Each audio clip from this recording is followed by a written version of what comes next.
Merci madame la présidente.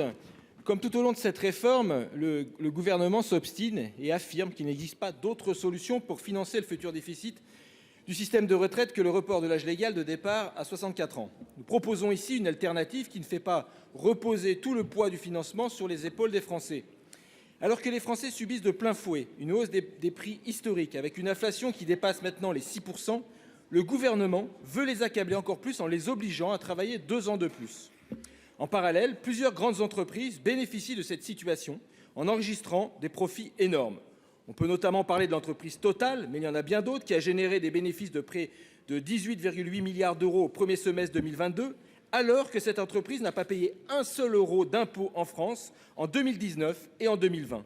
Il n'est pas normal de demander un effort aux Français tout en n'exigeant aucun effort des multinationales qui échappent déjà autant qu'elles le peuvent à l'impôt. C'est pour ces raisons que nous vous proposons, avec cet article additionnel, un dispositif qui a en plus le mérite d'être temporaire, dont le but est de mettre en place une cotisation exceptionnelle sur les superprofits qui concernerait les entreprises qui réalisent plus de 750 millions de chiffre d'affaires.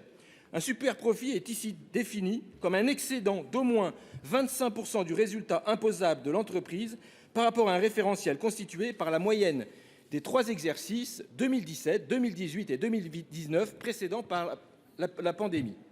3 tranches de 20 à 25 et 33% sont prévues pour un accroissement du résultat supérieur à 25, 50 et 75%. Selon les estimations, si elles avaient été mises en place en 2022, cette cotisation aurait rapporté entre 5 et 10 milliards d'euros, de quoi résoudre justement une bonne partie du problème du futur déficit des retraites.